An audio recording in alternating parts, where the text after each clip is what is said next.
살아간다는 것은 고통을 마주하는 것입니다.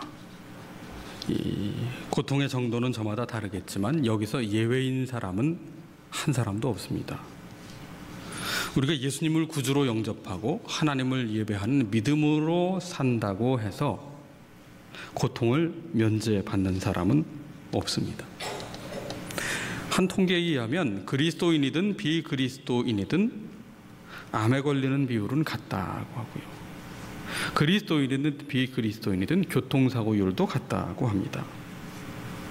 망치질을 하다가 손을 찧었는데 예수님 믿기 전에는 그렇게 손이 아팠는데 예수님 믿고 난 다음에는 손을 찧어도 안 아픈 그런 일은 이 세상에 없습니다. 똑같습니다.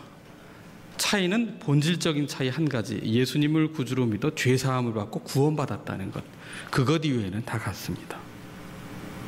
예수님을 우리가 구주로 영접했기 때문에 결혼 생활 이후에 아무런 문제 없이 탄탄대로를 가고 하늘에서 행복이 그냥 막 저절로 한 방울처럼 쏟아지는 그런 결혼 생활 없습니다. 내가 예수님을 구주로 영접했기 때문에 자녀들의 진로가 그냥 막 척척 열리고 사업은 술술 풀리고 건강은 막 해가 갈수록 더 좋아지고, 내가 꿈꾸고 바라던 바가 모두 성취되는 그런 경우는 결코 없습니다. 오히려 지난 주간 매일 성경으로 묵상한 말씀 디모데후서 3장 12절을 보시면 경건하게 살고자 하는 자는 뭐를 받는다고요? 박해를 받으리라 그랬어요. 로마서 8장 17절 그리스도와 함께 영광을 받기 위하여 고난도 받아야 할 것이니라. 물론 우리는 고행을 통해서 구원을 받는 사람들은 아닙니다. 그래서 생각하건대 현재의 고난은 장차 나타날 영광과 비교할 수 없도다. 이 비교할 수 없는 영광의 미래를 바라보며 현재의 고난을 견디는 것이 믿음이죠. 자, 그렇다면 고난이 끊임없는 세상을 살아가는 우리는 도대체 어떻게 살아야 되느냐? 어떤 분은 이 고난의 현실에 절망하고 낙심해서 삶의 의지를 포기하려는 분들이 계십니다. 그냥 뭐 더 이상 이 삶의 의미가 없다. 이게 무슨 삶이냐. 또 어떤 경우에는 이 고난의 현실을 마주하면서 이렇게 되는 것에 대하여 분노합니다. 피해의식을 갖습니다. 증오를 갖고 살아갑니다. 영화 제목에서처럼 복수는 나의 힘 이래가지고 눈에 쌍심지를 켜고 살아갑니다. 둘 다 바른 자세가 아니지요. 사도 바울은 그의 영적인 아들 디모데에게 이 박해의 시대에 살아가는 삶의 방식에 대해서 한 가지를 권면합니다. 배우고 확신한 가운데 거하라. 뭘 배우라는 겁니까? 하나님의 말씀, 사도의 가르침을 배우고 그 말씀을 확신한 가운데 살라는 거예요. 날마다 새롭게 배우며 믿음의 반석 위에 굳건히 서야 한다는 겁니다. 하나님의 백성이 가나안 땅에서 살아가는 삶의 방식은 어떤 방식이어야 합니까? 어제 묵은 은혜로 살아가는 게 아니에요. 쌓아둔 은혜로 살아가는 게 아닙니다. 은혜는 창고에 저장해 둘 수 있는 게 아니에요. 1년치 음식 한꺼번에 드시고 1년 내내 안 드시고 사시는 분 계십니까? 불가능하지. 날마다 오늘 내게 주시는 하늘 만나 하늘 은혜를 바라면서 살아가는 것이 가나안에서의 삶의 방식입니다. 그게 거룩한 백성의 삶의 방식이에요. 날마다 하늘 은혜, 오늘 주시는 오늘의 새로운 말씀을 내가 받아서 그 말씀으로 살아야 한다는 겁니다. 그 말씀이 나를 하나님의 사람으로 온전하게 하고 그 말씀이 선한 일을 행할 능력을 갖추도록 하기 때문이죠. 오늘 시편 63편의 저자는 다윗입니다. 다윗은 왕 위에 올랐지만 그러나 그럼에도 불구하고 그의 삶은 결코 평탄하지 않았어요. 63편의 윗부분에 보면 시편에는 부제가 달려 있습니다. 다윗의 시, 유다 광야에 있을 때. 왕인데 지금 광야에 있다고 해요. 뭔가 분위기가 이상하지 않습니까? 지금 본문의 배경은 다윗 왕의 아들인 압살롬을 피해서 지금 유다 광야로 쫓겨나서 지은 시입니다. 압살롬은 다윗이 여러 자녀들 중에서 아주 귀히 여긴 아들입니다. 사랑하는 아들입니다. 그러던 어느 날 이 압살롬의 누이 다말을 흠모하던 배다른 형제 암논이 결국 이 다말을 강간합니다. 이에 분노한 압살롬은 아주 차분하고도 아주 치밀하고 조용히 칼을 갈지요. 그래서 암논을 결국은 죽이고 맙니다. 이 일로 아버지인 다윗 왕은 아들 압살롬을 더 이상 대면하지 않습니다. 그런데 압살롬은 그 이후에도 아버지 다윗 왕을 흠모합니다. 그런데 이미 다윗 왕 아버지와 아들 압살롬 사이에는 큰 벽이 생겼어요. 그 이복 형제 암논을 살해한 사건으로 인해서. 그래서 애정이 바뀌면 어떻게 돼요? 애증이 되잖아요. 압살롬의 마음에 아버지에 대한 미움이 쌓이기 시작합니다. 압살롬이 결국 앙심을 품고 4년 동안 아주 철저하고 치밀하게 준비를 하기 시작합니다. 다윗 왕에 대하여 불만을 품은 세력을 하나씩 둘씩 모으기 시작을 하지요. 이런 말이 있어요. 천사 같은 지도자에게도 악마같이 괴롭히는 사람이 있고 악마 같은 지도자에게도 천사같이 그를 추종하는 사람이 있다. 예. 그럼 부정적이고 선동하는 일에는 항상 사람들이 동조하기 마련 아닙니까? 선한 일에 의기투합하기보다는 악한 일에 의기투합하는 경우가 훨씬 많습니다. 이윽고 민심이 압살롬 편이 되었다고 판단하자 압살롬은 자신이 왕이라고 선포를 합니다. 그리고 예루살렘 궁전을 점령합니다. 그리고 아버지인 다윗 왕의 암살을 시도합니다. 결국 다윗 왕은 자신의 목숨을 부지하고자 유다 광야로 도망치지요. 아들에게 쫓겨난 신세가 되고 말았습니다. 한번 생각해 보십시다. 사울 왕을 피해서 그 젊은 시절 10여 년 이상을 들짐승처럼 언제 사울 왕이 보낸 사람에게 잡혀 죽을지 몰라서 이리로 저리로 결국 동굴까지 들어가 지냈던 다윗 아닙니까? 광야에 익숙한 다윗인데 그 광야를 다시 갔어요. 그곳이 익숙한 것이었기에 추억의 장소였을까요? 그럴 리 없잖아요. 지금 상황은 사울 왕에게 쫓기던 때와는 비할 수 없는 고통스러운 상황입니다. 왜? 혈육인 아들이 아버지를 지금 죽이려고 하잖아요. 아들이 아버지를 반역했어요. 왕을 모반했습니다. 이게 있을 수 없는 일이잖아요. 아니, 일어나서는 안 되는 일이잖아요. 기가 막힌 일입니다. 괴로울 뿐 아니라 이건 수치스러운 일이에요.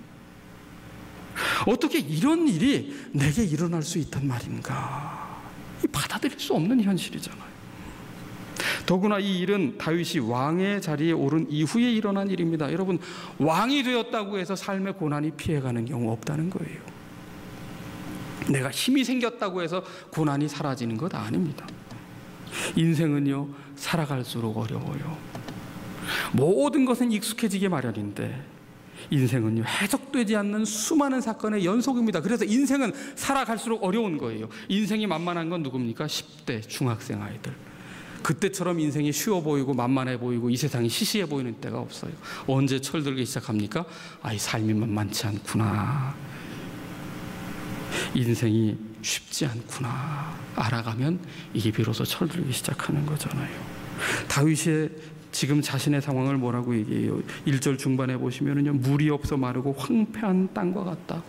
물이 없어 마르고 황폐한 땅입니다. 이 살 수 없는 땅이에요. 삶의 희망을, 삶의 근거를, 삶의 의지를 가질 수가 없는 곳. 마르고 황폐한 땅. 그런데 여기에서 다윗은 이 고난을 어떻게 대하고 있습니까? 그럼 우리가 고난을 피할 수는 없어요.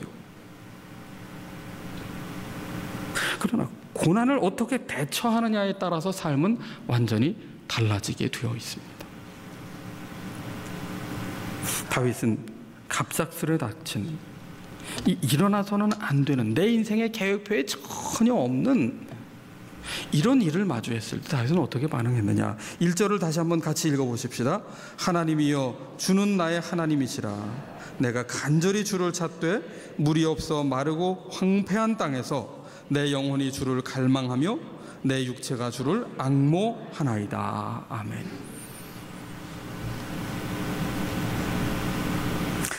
다윗은 이해할 수 없는 고난 가운데 지금 있어요. 마르고 황폐한 가운데 있습니다. 사는 게 아닙니다. 누구도 그 속을 이해할 수 없는 상황이에요. 그런 그때 다윗은 어떻게 했느냐? 하나님을 향했어요. 하나님이요, 주는 누구의 하나님이라고요? 나의 하나님이시라. 이 굉장히 중요한 고백입니다. 예수님께서 우리의 죄를 대신 짊어지시고 흠없으신 예수님께서 십자가에 달리셨을 때 그 죄의 값을 치르기 위하여 하나님께로부터 버림받는 그 단절을 경험했어요. 그때 예수님께서 하나님께 아뢰는 것이 뭡니까? 엘리 엘리 라마 사박다니, 나의 하나님 나의 하나님 어찌하여 나를 버리셨나이까. 버림받는 고통을 경험하셨지만 그 순간에도 예수님에게 하나님은 어떤 하나님이세요? 여전히 나의 하나님이십니다. 나의 하나님.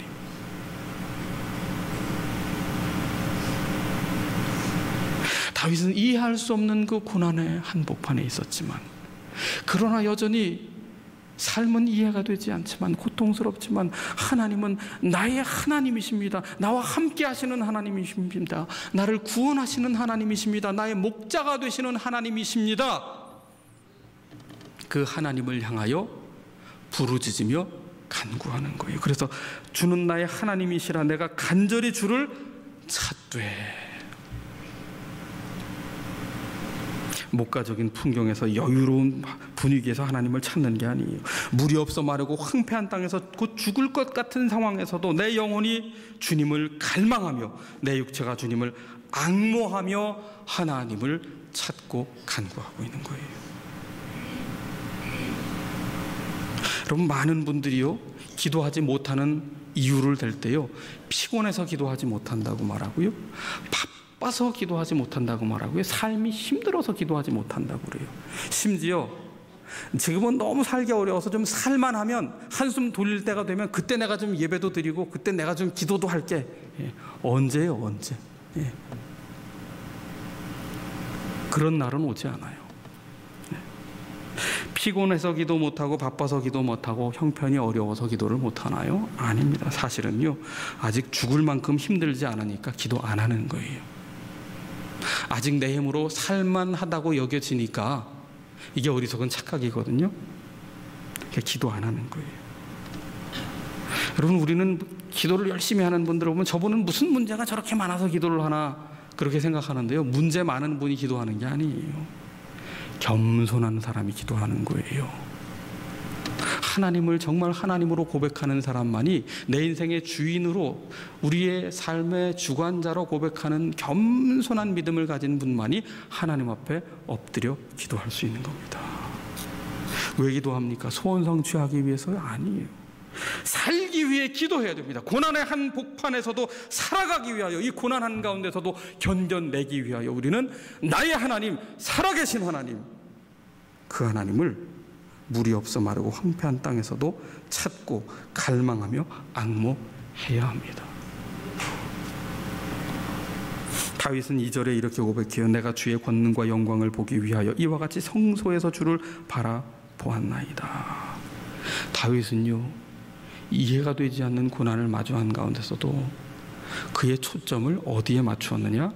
하나님께 맞추고 있어요. 무엇을 보기를 원합니까? 주의 권능과 영광을 보기를 원합니다. 무엇을 바랍니까? 성소에서 주를 바라봅니다. 다윗은 압살롬이 왜 나를 죽이려 하는가? 그 괴로운 문제에 골몰하지 않아요. 나를 괴롭히는 그 압살롬을 생각하고 있지 않다고요. 어떻게 하면 압살롬을 내가 보기 좋게 뒤집어 버릴까를 생각하지 않아요. 문제에 매이지 않았습니다. 아무리 압살롬이, 그 사건이 다윗을 고통스럽게 하였다 하더라도 다윗의 관심사, 다윗의 초점은 어디에 있어요? 주님의 권능과 영광을 보고자 하는데 초점을 맞추고 있다고요. 그럼 문제에 초점을 맞추면은요, 문제가 풀리면 해결될 것 같지요. 세상 방식입니다. 하나님의 사람은 하나님께 초점을 맞추고 하나님의 권능, 하나님의 영광을 보기 원합니다. 주님을 바라봅니다. 하나님께 초점을 맞출 때 우리의 삶은 비로소 그 고난 넘어 베푸실 하나님의 그 영광에 참여하게 되는 거예요. 내 눈 주의 영광을 보네. 그 찬양이 있었잖아요. 문제의 사건에 나를 괴롭히는 그 사람의 가시도 친 말의 그 눈빛에 나를 상처 준 그 사건에 매이지 마세요. 나의 하나님, 주님의 권능, 주님의 영광에 초점을 맞추세요. 성소에서 주를 바라보았나이다. 하나님 앞에 예배드렸던 그때를 추억하는 거예요. 성소에서 하나님을 바라보았는데, 하나님을 예배했는데, 지금 내가 이 타는 목마른 마음으로 지금 이 광야에 있지만 하나님을 예배하기 원합니다. 황폐한 가운데서도 성소를 향하고 하나님의 임재를 향하고 하나님을 예배하기를 갈망했던, 그래서 하나님 앞에 간구했던 다윗처럼 성소를 향해 부르짖는 기도의 용사를 통해서 하나님은 다시 살리는 생명의 역사를 이어나가시는 거예요. 고난이 그를 함몰치 못해요. 왜? 하나님을 향해 기도하기 때문에. 여러분, 우리는 직분을 믿으면 안 됩니다. 신앙의 연수를 믿고 의지하고 자랑하면 안 됩니다. 내가 모태 신앙인데요, 내가 몇 대째 신앙인데요, 내가 항존직 분자인데요. 깨어 있어야 됩니다. 깨어 있어야 돼요. 다윗은요, 지금 이 고난의 자리에서 내가 왕이라는 사실을 집착하지 않았어요. 내가 왕인데 어떻게 이 광야가 내 삶에 펼쳐질 수 있느냐고, 내가 누군데 이런 일이 일어났냐고. 여러분, 거기에 집착하면 인생은 더 이상 감당할 수 없어요. 그게 무슨 상관입니다. 무슨 상관입니까? 자존심이 체면치레가 무슨 상관이에요? 우리의 정체성은 내가 왕이냐 내가 누구냐가 중요한 게 아니에요. 내가 따르는 주님이 누구냐, 그게 중요합니다. 나의 삶에 과연 주님은 누구냐. 주님께서는 물으셨어요. 너희는 나를 누구라 하느냐. 불교의 선문답에서는 너는 누구냐를 묻습니다. 그러나 예수님은 우리에게 말씀하셨어요. 너희는 나를 누구라 하느냐. 우리의 주님이 누구인가에 대한 고백이 분명해야 된다는 겁니다. 깔병의 기독교 강요에 보면 그 앞부분에 하나님을 아는 지식에 대해서 말하고 있는데, 하나님을 알아야 나를 알 수 있다고 말하고 있어요. 하나님을 모른 채 나를 아는 것은 부분적인 지식이에요. 진정한 나를 아는 것은 하나님을 알 때 비로소 나를 알 수 있다는 거지요. 우리가 지난주에 성막 안에 있는 기물 중에 분향단, 금으로 만든 분향단을 함께 살폈습니다. 출애굽기 말씀을 통해서. 그 분향단은 아침 저녁으로 향을 피우는 겁니다. 냄새가 나는 곳입니다. 향기가 필요한 곳은 어디입니까? 악취가 나는 곳이죠. 빛이 필요한 곳은 어디입니까? 어두운 곳이지요. 무언가 악취를 맡으셨습니까? 견딜 수 없는 그 시궁창 냄새를 맡으셨습니까? 가정에서, 삶의 터전에서, 성도와의 관계 속에서, 교회에서. 사실 우리의 본래의 모습이 악취입니다. 우리는 죄와 사망 가운데 이미 죽은 존재였어요. 거기서 주님께서 우리를 건져주셨거든요. 여러분, 그리스도의 향기가 가득한 거룩한 교회를 꿈꾸십니까? 그렇다면 악취나는 시궁창에서 기도할 줄 아는 사람이 되어야 합니다. 시궁창을 보면서 시궁창이라고 말하고 코를 움켜쥐면 아무리 수군거려도 그 시궁창의 냄새는 없어지지 않아요. 냄새난다, 냄새난다, 악취가 난다고 아무리 얘기해 보세요. 바뀌나 악취만 더할 뿐입니다. 악취가 나십니까? 그 자리를 기도의 자리로 바꾸세요. 그 자리에서 엎드려 기도하십시오. 견딜 수 없는 악취가 난다면 그것은 바로 그곳에서 기도하라는 하나님의 명령이요, 기도의 사명이 우리에게 주어졌음을 인식하셔야 됩니다. 우리 자녀에게 악취가 난다, 배우자에게 악취가 난다, 성도에게 악취가 난다, 교회에서 악취가 난다. 100번 얘기하고 1000번 얘기하고 10,000번 얘기해도 더 심히 악취가 날 뿐이에요. 그건 기도하라는 거예요. 그 자리를 그리스도의 향기로 바꿔나가라고 내게 주신 사명이 있기 때문이에요.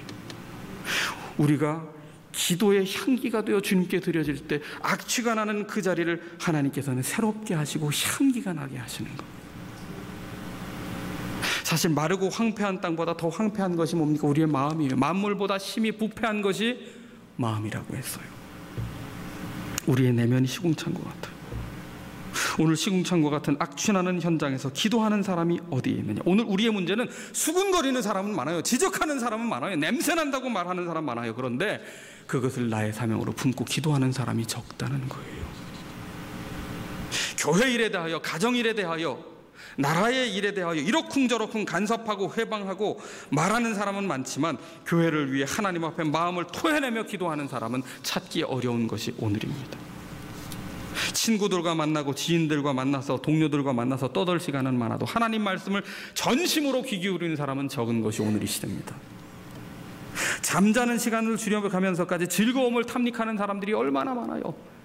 정말 재미나게 살자고 시간 투자하고 돈 투자하고 몸을 아끼지 않으면서까지 즐거움을 탐닉하고 눈이 벌겋게도록 즐거움을 탐닉하는 사람들 얼마나 많습니까? 그런데 잠자는 시간을 줄여가면서까지 성경 말씀, 생명의 말씀을 묵상하고 되새김하고 하나님 앞에 부르짖어 기도하는 사람은 찾기 어려울 뿐 아니라 그런 사람들을 비정상이라고 이상하다고 쳐다보는 게 오늘 우리 시대의 모습 아닙니까? 사탄이 가장 무서워하는 게 뭘까요? 성도의 기도입니다. 성도의 진실하고 간절한 기도를 사탄은 무서워해요. 성도가 기도할 때 비로소 하나님께서 일하시기 시작하기 때문입니다. 교회가 행사로 바쁘고 봉사로 분주하고 만남이 즐겁고 그러다 보니 기도보다 점점 더 중요한 것처럼 보이는 게 생기기 시작해요. 기도의 우선순위가 자꾸만 뒤로 밀려나요. 아유, 좀 이따가 기도해야지, 다음에 기도해야지, 이거 해놓고 그러다 보면 기도가 왠지 신앙의 초보가 하는 것처럼 좀 시시한 것처럼 느껴지기 시작합니다. 그럴 때 이분의 경우 이런 부류의 사람들은 점점점 신앙의 연수가 더할수록 기도의 미사여구는 늘어나는데 반해 경건의 능력이 없어요. 그 경건의 모양은 있는데 경건의 능력이 없고 기도의 능력이 없게 되는 거죠. 우리가 신앙생활을 하면서 주의할 것이 있는데요, 회의 시간이 기도 시간보다 더 늘어나게 하지 말아야 된다는 겁니다. 교회는 조직이 아닙니다. 교회는 사업장이 아닙니다. 교회는 경영하는 곳이 아닙니다. 주님의 몸이요, 주님께서 머리 되신 생명체입니다.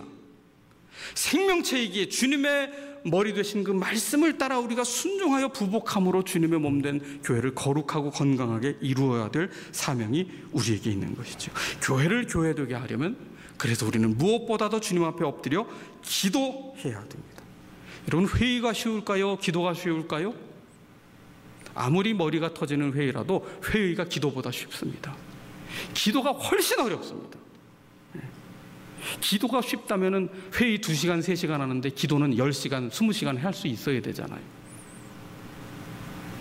회의 무용론을 이야기하는 게 아니에요. 사도행전에도 보면 예루살렘 공의회가 열렸습니다. 중요한 것은 뭡니까?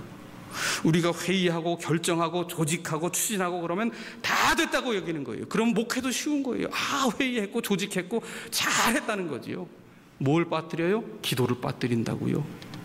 기도 안 해도 되겠구나 생각한다고요. 이게 사단이 노리는 함정이라고요. 회의하되 회의는 기도의 골방으로 들어가는 문이 되어야 합니다. 이제 회의를 마쳤고 결의를 했으니 이제 기도합시다. 하나님의 일을 이룹시다. 힘을 앞에 거룩한 사명을 감당합시다. 여러분, 예수님이 회의하고 십자가 지셨습니까? 다윗이 압살롬이 모반했을 때 회의하고 대책 세웠습니까? 아니에요. 그 광야에서 하나님, 나의 하나님, 간절히 주를 찾으며 주를 갈망하며 주님을 앙모하며 주님의 권능과 영광을 보기 위하여 주님을 바라며 전심으로 기도했어요. 교회 일을 하나님께서 일하시도록 엎드리기보다 자기 일로 여기고 자기 성과로 여기고 자기 보람으로 여기면서 바빠지는 사람을 사탄은 내버려 둡니다. 바빠서 기도 못하도록, 하나님께 돌아올 시간 없도록. 기도 없이 행하는 일의 공통점이 뭡니까? 편해요. 편해. 내가 계획하고 내가 진행하고 추진하다 잘못되면 다시 바꾸면 되고, 마음에 안 들면 또 이렇게 하면 되고, 거기 뭐 아쉬운 게 있고 어려울 게 있어요. 다 내가 하는데 하나님이 일하실 필요가 없는데. 고난의 한복판을 지나는 방법은 무엇입니까?